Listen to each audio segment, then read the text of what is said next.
네, 이번 시간은 지난 시간에 이어서 예언이라는 주제를 조금 더 살펴보도록 하겠습니다. 예언. 자, 성경은 예언의 책이라고 말씀드렸었죠. 오늘은 특별히 구약 성경에 나타난 재림 예언에 대해서 조금 더 집중을 해보려고 합니다. 지난 시간에 배웠던 걸 한번 기억해 보세요. 예언이라는 것이 뭐라 그랬습니까? 예언이라는 것은 미래의 일을 미리 말하는 거라 그랬죠. 선지자들이 뭐 책망을 할 수도 있고, 소망을 줄 수도 있고, 권면을 할 수도 있지만 어쨌든 하나님의 말씀을 받아서 무엇인가를 말하는데 그 말의 내용들이 이제 미래에 대한 내용이란 말이에요. 한편 성경의 주제가 누굽니까? 예수 그리스도시죠. 예수님께서 성경의 주인공이시고 모든 것은 예수님을 중심으로 성경이 펼쳐져 있습니다. 그렇다면 예언이라는 것도요, 예수 그리스도에 대한 예언인 거예요.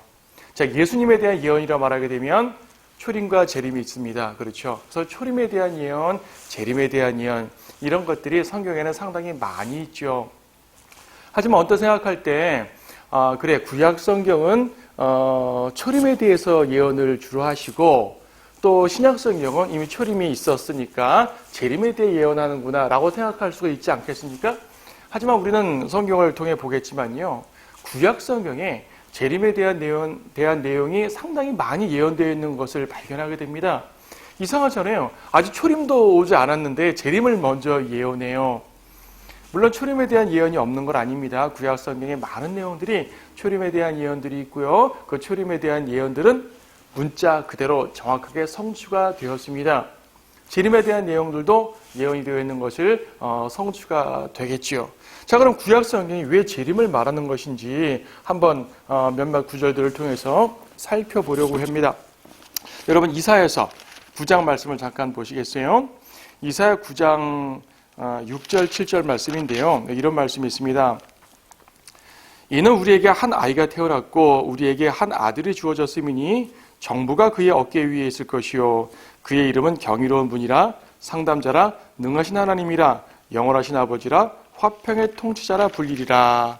그의 정부와 화평의 증거함이 다윗의 보좌와 그의 왕국 위에 바르게 세워지고 지금부터 영원까지 공의와 정의로 그것을 굳게 세우는데 끝이 없으리라. 만군의 주의 열성이 이것을 실행하시리라. 자, 이 말씀을 한번 가만히 한번 보세요. 6절 말씀해 보게 되면 이런 말씀이죠. 어떤 말씀입니까? 한 아이가 태어났대요. 한 아이가 태어났답니다. 당연히 예수 그리스도의 초림, 예수님께서 이제 인간의 모습으로 오시는 장면을 말합니다. 한 아이가 태어났다는 예언을 하시고요. 그 다음에 정부에 대해 정부가 그의 어깨 위에 있을 것이에요. 정부란 말은요, 통치권을 말합니다. 통치권을 말하니까 이제 그리스도께서 다스리시는 왕국을 말하는 거예요. 6절에서 한 아이가 태어나고, 근데 그 아이 어깨 위에 정부가 있겠다고 말합니다. 그리고 예수 그리스도에 대해서 놀라운 이름들을 말씀하시죠. 경이로운 분, 상담자, 능하신 하나님, 영원하신 아버지, 화평의 통치자. 예, 특별한 이름들, 경이로운 분이요, 상담자요, 하여튼 이렇게 5개의 호칭을 말씀하고 있고요. 그 다음 7절에서는 어떤 말씀이 있냐면은 7절에서는 역시 정부와 화평의 증가함이 역시 정부를 말하고 있고요. 왕국을 말씀하고 있죠. 무엇보다 여기에서 다윗의 보좌라는 말이 있습니다. 다윗의 보좌. 자, 제가 이 말씀을 드리냐 하면요, 이 말씀을 가만 보게 되면 초림에 대한 예언과 재림에 대한 예언이 섞여 있어요. 같이 있습니다. 자, 보세요. 한 아이가 태어났다라고 말하는 것은 뭡니까? 당연히 초림에 대한 예언이죠. 두말할 나위 없습니다. 재림 때 주님께서 한 아이의 모습으로 오시지 않아요. 그렇죠? 재림 때 주님이 또 어떤 여인이 내게 태어나는 거 아니잖아요. 하늘로부터 곧바로 이제 구름 타고 오신다고 말씀하셨으니까 직접 오십니다. 한 아이로 오시는 것은 초림에 대한 예언이에요. 그런데 정부가, 통치권, 왕국이죠. 이게 무슨 말씀입니까? 초림 때 예수님께서 왕이 되셨나요? 물론 왕으로 오셨어요. 왕으로 제시가 되셨어요. 하지만 왕이 되지 못하셨죠. 결과적으로 유대인들이 거절함으로써 예수님은 왕이 되지 못하셨고요. 주님이 왕이 되시는 것은 언제입니까? 재림 때 왕이 되시겠죠. 그러면 이 내용들은 뭐에 대한 예언이겠습니까? 정부, 왕국, 이런 내용들은 당연히 재림의 예언이겠죠. 특히 다윗의 보좌라는 말을 쓰고 있는데요. 다윗의 보좌는 예수님이 지금 하늘의 아버지 보좌 우편에 앉아 계시잖아요. 하늘 보좌를 말하는 것이 아니에요.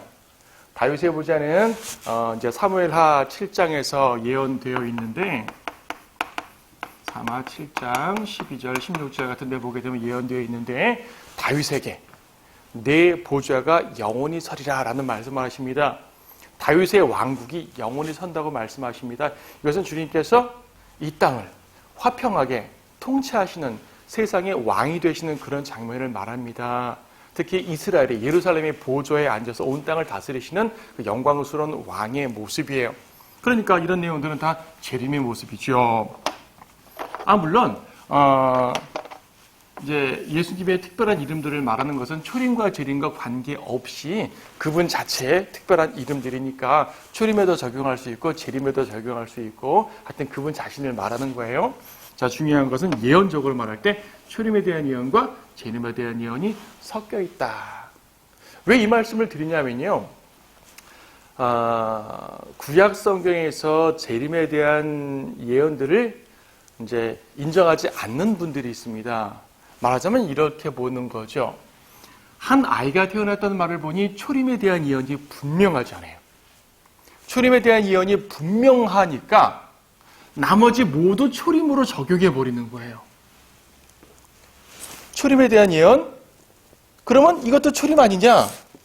초림이라는 얘기죠. 그러면 하늘에서 아버지 보좌 우편에 앉아있는 그것이 다윗의 보좌라 라고 설명하기도 하고, 이 왕국은 뭘 말하냐면은 지금 예수님께서 우리의 마음을 다스리는 것, 성도를 다스리는 것, 이것이 그분의 영적 왕국 아니냐라고 말하는 것이죠.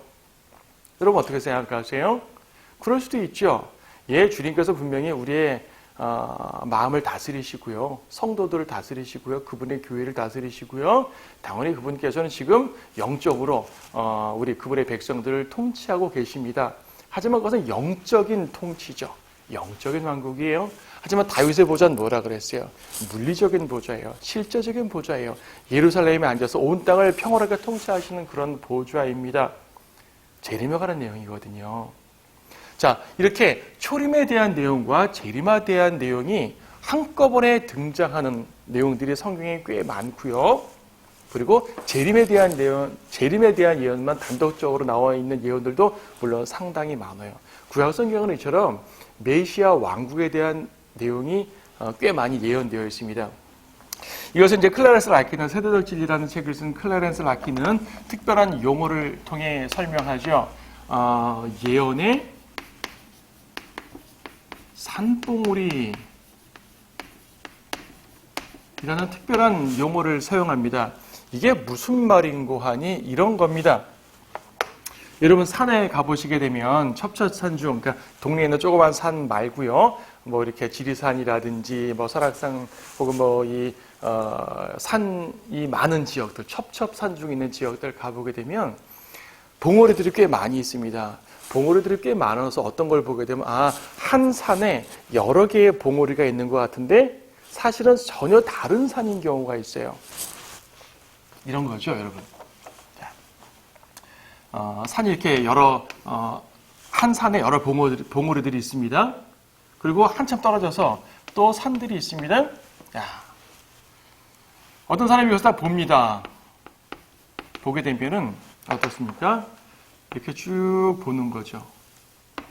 그럼 여러 봉우리들이 보여요. 안 보이는 건 무엇입니까? 이 사이에 골짜기는 안 보이죠. 안 보여요.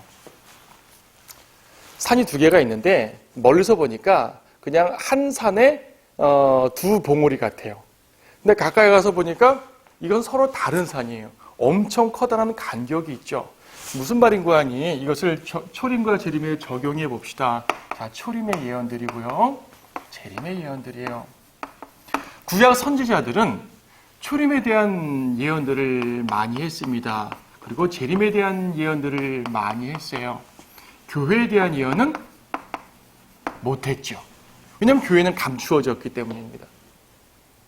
자, 제가 조금 전에 초림과 재림이 섞여 있는 예언이라고 말씀드렸는데 왜 그렇게 섞여 있을까요? 구약에는 초림과 재림을 구분하지 못했습니다. 여러분, 지금 우리는 초림과 재림 사이에 살기 때문에 초림이 있고 재림이 있다는 것을 알지만 구약의 선지자들은 초림과 재림을 구분하지 못했습니다. 단지 메시아께서 오시는 거예요. 그렇죠? 네. 메시아께서 오셔요. 근데 이것이 우리가 볼 때는 초림, 재림 두 번이지만은 구약적 개념으로는 그냥 메시아의 오심이라고요. 메시아께서 오시니까 그분이 왕국을 이루시겠죠. 그래서 이 왕국을 뭐라 그래요? 메시아 왕국. 구약 성경은 이처럼 메시아 왕국에 관한 예언들로 가득 차 있습니다. 메시아 왕국. 이거는 우리가 지금의 관점으로 보게 되면 재림으로 이루어지는 왕국이지만 구약 선지자들을 볼 때는 초림과 재림을 구별하지 못했다고요. 그래서 그냥 메시아께서 오시면 왕국이 이루어진다고 생각을 했던 것이죠. 물론 구약 성경에는요, 메시아의 고난과 죽음, 또 부활에 대한 예언까지 되어 있었지만 사람들은 그 부분을 제대로 이해하지 못했습니다. 그래서 예수님 초림 때 예수님께서 죽으신다 그러니까 제자들을 포함해 수많은 사람들이 이해를 못했잖아요. 아니, 왕으로 오셔서 왕국을 차지해야 될 터인데 죽어서 가버리시면 어떻게 됩니까? 라고 생각을 많이들 했지 않습니까? 근데 주님께서 그 모든 신구약 성경을 완성한 상태에서 우리에게 주신 온전한 계시를 통해 보게 되면 초림과 재림이 나뉘어지고, 초림 때는 이제 주인의 구주로서 십자가에서의 그 위대한 일을 하시고요. 재림 때는 왕으로 오셔가지고 온 세상을 통치하시지요. 구약은 이처럼 초림과 재림을 구분하지 못했기 때문에 이렇게 예언이 섞여 있습니다. 이런 것을 예언의 산봉우리들이라는 개념으로 설명을 하죠. 여러분, 한 구절 더 찾아보도록 하겠습니다.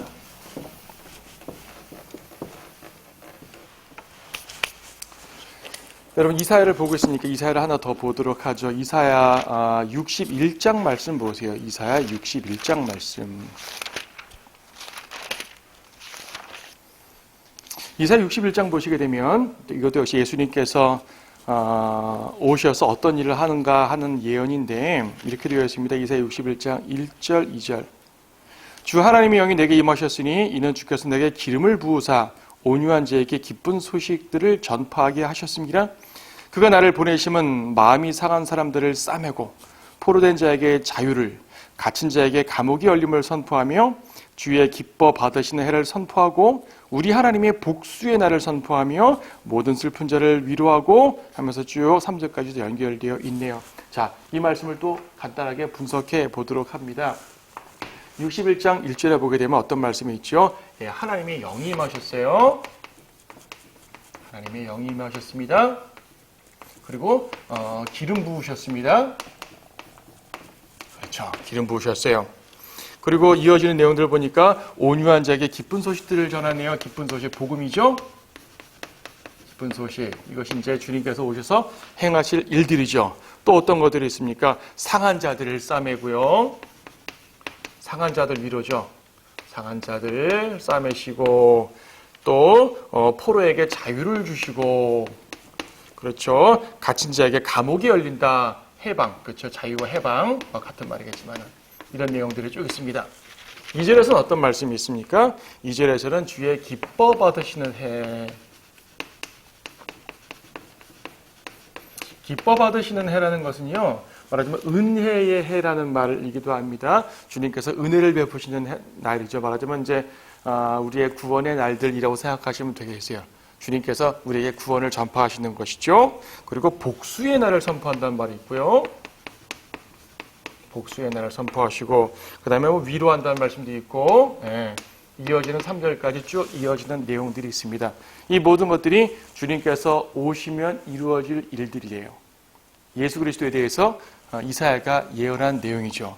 자, 그런데요, 이 말씀은 예수님께서 직접 이 구절을 들어서 설명을 했던 바 있는 구절입니다.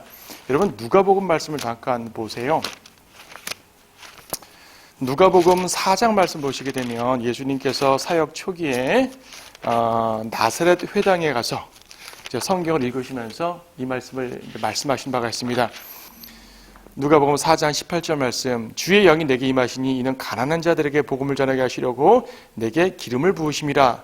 그가 나를 보내셨으니 이는 마음이 상한 자를 치유케 하시며 포로들에게 구원을 선포하고 눈먼 자들을 보게 하고 짓밟힌 자들을 해방시켜주고 주의 기뻐 받으신 해를 전파하게 하심이라.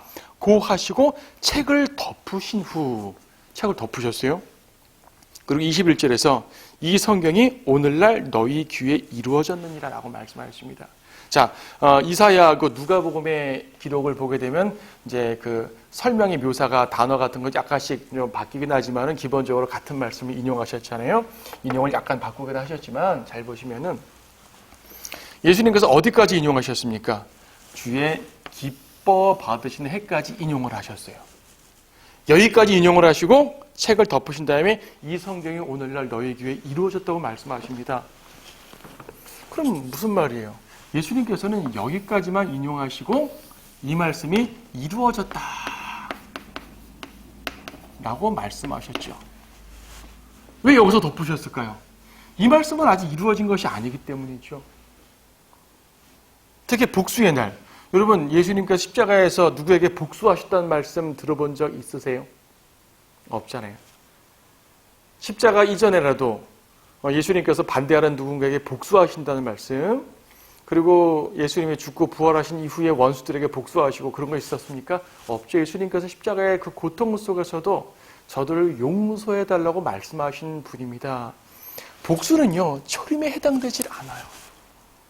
그렇죠. 초림에 해당되지 않아요. 예수님께서 의도적으로 여기까지 딱 끊어서 읽으시고 여기까지 이루어졌다고 말씀하신 것은 이 뒤의 내용들은 초림 때 이루어진 것이 아니기 때문입니다. 그럼 당연히 이것은 언제 이루어지시겠어요? 특히 복수에 대한 건 재림 때 이루어질 거 아니겠습니까? 그렇죠. 한 구절에 초림과 재림이 섞여 있는 겁니다. 예언의 산법으로 드려요. 이사야 61장 1절과 2절 초반까지는 이 내용이고 2절 뒷부분에는 이 내용인 것이죠. 근데 그것을 한꺼번에 봤어요. 한꺼번에. 이처럼 구약성경 내에 있는 초림과 재림이 섞여 있는 내용들이 꽤 많습니다. 섞여 있다 보니까 아까 말씀드린 것처럼 무조건 초림으로 봐버리고 재림에 대한 내용들을 억지로 초림에다가 영적으로 꾸겨 넣거나 아니면 무시해버린 경우가 많습니다. 자, 여러분, 우리 지난 시간에 예언을 설명하면서 예언은 무조건 성취된다고 말씀드린 바가 있는 것 같아요. 예언은요, 문자적으로 성취됩니다. 초림에 대한 내용들, 문자적 성취가 되었죠. 초림에 대한 내용들이 미카서에 보게 되면 베들레헴에서 탄생하시는 말씀이 있었어요. 문자 그대로 성취가 되었죠. 이사야 7장 와서는 처녀에게서 태어난다고 말씀하셨습니다. 마태복음에서 처녀에서 태어난다는 말씀이 그대로 성취가 되었습니다. 그렇죠. 예수님께서는 초림 때 이루어지는 모든 것들이 문자 그대로 이루어졌어요. 스가랴에 보게 되면 예수님이 나귀 타고 오신다 그랬는데 예수님이 나귀 타고 예루살렘에 들어가셨잖아요. 초림에 대한 내용들은요, 문자 그대로, 즉 기록된 그대로 이루어졌어요. 근데 재림에 대한 내용들은 어떻게 될까요? 당연히 재림에 대한 내용들도 문자 그대로 이루어지겠지요. 그런데 재림에 대한 내용들을 이해하지 못하는 사람이 보니까 초림의 어떤 구절들은 문자 그대로 이루어지고 어떤 구절들은 문자 그대로 이루어지지 않단 말이에요. 당연하죠. 재림에 적용하면 문자 그대로 이루어질 텐데 초림에 적용하니까 문자 그대로 이루어지지 않은 걸로 보여요. 그런 분들이 성경 예언을 문자적으로 적용하지 않고 운유적으로, 비유적으로 적용을 하는 겁니다. 비유적으로. 자, 여러분, 이사야서 말씀 보세요. 자, 이사야를 중심으로 이제 살펴보고 있는 중인데, 이사야서 2장에서요. 이거 우리가 앞에서도 한번 봤던 것 같은데, 이사야 2장에서 2절, 마지막 날들에 주의 전의 산이 산들의 정상에 세워질 것이요 작은 산들 위에 높아지리니 모든 민족들이 그곳으로 몰려들 것이라. 많은 백성이 가며 말하기를 너희는 오라 우리가 주의 산에 야곱의 하나님의 전에 올라가자. 그리하면 그가 그의 길을 우리에게 가르치실 것이며 우리는 그의 길을 생각하리니 이는 율법이 시온에서 나오며 주의 말씀은 예루살렘으로부터 나올 것임이라.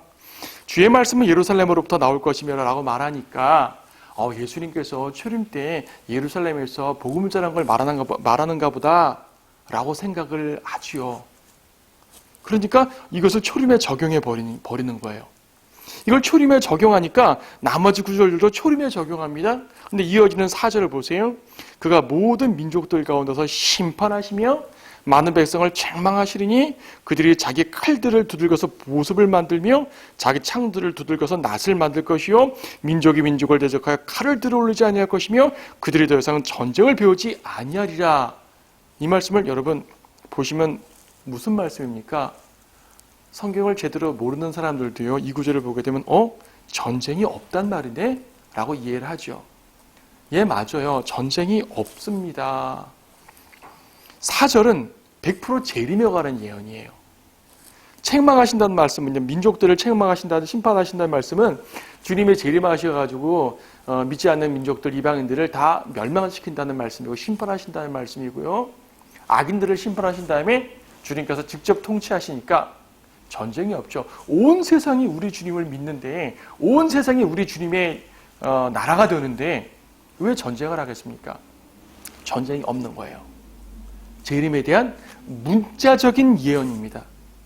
그런데 이것을 재림에 대한 예언으로 보지 않는 사람들은 여전히 초림 말씀의 연장으로 생각을 합니다. 초림 말씀의 연장으로 보니까 어떻게 돼요? 이 말씀을 문자적 적용이 돼요, 안 돼요? 이걸 초림 시대에 문자적 적용할 수가 없잖아요. 무슨 말입니까? 아하, 오늘날 교회가 그리스도인들이 복음을 전하고 사회적 역할을 온전히 함으로써 세상의 전쟁을 막자, 그런 말이에요. 그렇게 이해를 하는 것이에요. 오늘날 그리스도인들로서 교회들이 사회운동을 많이 해서 전쟁 방지 이런 말들 많이 하잖아요. 세상의 국가연합들이 모여서 유엔이 모여가지고 전쟁을 하지 말자고 협약도 하잖아요. 이루어집니까? 안 되죠. 세상 사람들이 전쟁을 막을 수가 없습니다. 하지만 어떤 교회들은요, 우리가 그리스도인으로서 온전하게 복음을 전파하고 사회적 역할을 하게 되면 전쟁도 막을 수가 있고 싸움도 막을 수가 있고 갈등도 막을 수가 있고, 이런 식으로 교회의 확장을 통해서 영적인 나라가 확장됨으로써 세상을 평화롭게 만들어 가자라는 말로 보는 거예요. 이 구절을. 그럼 예언을 문자적으로 믿는 거예요? 문자적으로 믿지 못하는 거예요? 문자적으로 믿지 못하죠. 성경을 비유적으로 보는 거죠. 구약 성경에 나와 있는 많은 예언들이 이처럼 무천년주의자들에 의해서 성경의 문자적 예언들이 묻혀버리고 있습니다. 비유적으로 전락당하고 있습니다. 또 보죠. 여러분 이사야서, 이왕 이사야서를 보니까 이사야서를 계속 봐요, 여러분. 이사야서 35장 말씀에 보게 되면은요, 광야와 메마른 곳이 그들을 기뻐하고 사막이 기뻐하며 장미처럼 피리라. 사막이 장미로 변한대요. 그 광야가 꽃동산 된다는 말입니다. 아주 울창한 수목으로 변하고요, 아름답게 변하는 거죠. 이 말씀은 재림 때 실제적으로 이루어질 땅의 변화를 말합니다. 근데 이 말씀을 문자적으로 보지 않고 비유적으로 보면 어떻게 해석할 수 있을까요? 주님께서 다스리시는 마음들은 광야 같은 마음도 꽃동산처럼 바뀝니다. 이런 식으로 설교를 하게 되잖아요. 그럼 구약 예언을 믿지 못한다는 얘기죠. 재림에 대한 예언 믿지 못하는 겁니다. 초림에 관한 몇몇 예언들은 문자적으로 믿으면서도 재림에 관한 예언들을 믿지 못해요. 재림에 관한 예언들이 구약 성경에 너무나 가득 차 있는데 그런 모든 예언들을 전부 다 이처럼 영적으로 비유적으로 해석해버리니까 결과적으로 성경을 문자적으로 믿지 못하는 상황이 벌어지게 되죠. 자, 이사야서 11장 말씀 봅니다. 이사야서 11장 말씀. 이사야 11장 6절 말씀 보세요. 또한 이리가 어린 양과 함께 거하며 표범이 새끼 염소와 함께 누울 것이요 송아지와 어린 사자와 살찐 짐승이 함께하며 어린아이가 그들을 이끌리라. 암소와 곰이 함께 먹으며 그것들의 새끼들이 함께 누울 것이요 사자가 소처럼 짚을 먹으리라. 또 젖 먹는 아이가 독사의 구멍에서 장난하며 젖된 아이가 독사의 굴에 손을 넣으리라. 여러분, 환상적인 세계 아닙니까? 네. 동물 계획까지도 약육강식이 다 없어지고요, 화평이 온대요. 여러분, 이런 세계가 온다는 것이 상상이 돼요, 안 돼요? 거듭나지 않은 사람의 자연적인 생각으로는 상상이 되지 않죠. 하지만 우리는 믿습니다. 언제? 주님이 재림하시면. 주님이 재림하시는 그 왕국이 되면은요, 세상도 전쟁이 없을 뿐 아니라 이 자연계에 펼쳐진 저주가도 회복되기 때문에 정말로 사자와 곰이, 사자와 새끼염소가 함께 있게 되는 일이 벌어집니다. 이걸 여러분 문자적으로 믿겠습니까? 아니면 비유적으로, 그래, 악한 사람과 선한 사람이 다 하나가 되고 강한 사람과 약한 사람이 하나가 되고 이런 식으로 비유적으로 해석하시겠습니까? 무천년주의자들은 이 구절을 비유적으로 해석합니다. 표범, 강한 사람들, 어린 양, 약한 사람들, 이들이 하나가 된다. 그리스도의 복음 안에. 이런 식으로 설명하죠? 아닙니다. 이 구절은 실제로 주님께서 재림하시게 되면 변화될 이 땅의 변화를 말하는 것이에요. 자, 하나만 더 보도록 합니다. 여러분, 스가랴서 봐, 스가랴서 9장 말씀에는 9장 9절, 오 시온에 따라 크게 기뻐하라. 오 예루살렘에 따라 소리지르라. 보라, 내 왕이 내게 오시나니 그는 공의로우시며 구원을 지니셨고 겸손하시며 나귀를 타시리니 나귀의 새끼인 어린 낙이니라. 예수님이 나귀 타고 입성하신 장면 나오죠? 예, 출입에 대한 내용이에요. 그렇죠? 출입에 대한 내용. 그런가 하면 스가랴 12장 10절 말씀에 또 내가 다윗의 집과 예루살렘의 거민들 위에 은혜와 간구의 영을 부어주리라. 그러면 그들이 찔렀던 나를 쳐다볼 것이며, 이건 계시록 1장에 예언되어 있는 것과 동일한 말씀입니다. 재림에 관한 예언이죠. 주님께서 구름 타고 오셔야 실제적으로 몸을 입고 재림하시는 겁니다. 그럼 사람들이 쳐다보겠죠. 그리고 유대인들이 애통한다 그래요. 애통합니다. 11절, 그날에 예루살렘에 큰 애통이 있으리니 마치 무기또 골짜기 하단 림몬의 애통과 같으리라. 땅이 애통하리니 각 족속에 따로 애통하리라. 여러분, 이스라엘이 이렇게 커다란 애통이 있었던 적이 있습니까? 없죠. 네, 없습니다. 예수 그리스도를 다시 받아들이는 거예요. 13장 1절, 그날에 다윗의 집과 예루살렘의 거민들에게 죄와 불결을 씻는 셈이 열리리라. 이스라엘이 회개하고요, 용서를 받는데요. 누가? 이스라엘이. 그리고 12장 9절에서 그날이 오면 내가 예루살렘을 치러 오는 모든 민족들을 멸하고자 하리라. 예루살렘을 치러 오는 민족들을 멸한답니다. 이런 일들이 여러분 언제 있었습니까? 예수님 출임 이후에 있었습니까? 없죠. 오히려 예수님 출임 이후에 유대인들은 더욱더 지속적으로 예수님을 거절합니다. 근데 언제 이런 것이 회복될까요? 주님 재림하시면 회복됩니다. 자, 재림에 대한 교리를 다 지금 설명드리는 것이 아니라 이처럼 구약 성경에는 재림에 관한 예언들이 상당히 가득 차 있는데 이것을 재림에 대한 예언으로 인정하지 않고 초림에 대한 예언으로 한정을 시키게 되면 성경의 예언들을 문자적으로 믿지 못하고 비유적으로 해석해버리는 오류를 범하게 됩니다. 그러니까 계시록 20장에 있는 천년왕국, 그 천년도 비유적으로 보는 거죠. 주님이 재림하셔서 이 땅 이루시는 왕국 같은 거는 존재하지 않는다고 믿는 겁니다. 왜요? 구약 성경의 예언들을 모두 문자적으로 믿기를 거절하기 때문이에요. 무천년주의자들도요, 성경의 역사적 기록들은 문자적으로 믿습니다. 아브라함이 어땠다, 다윗이 어떻게 했다.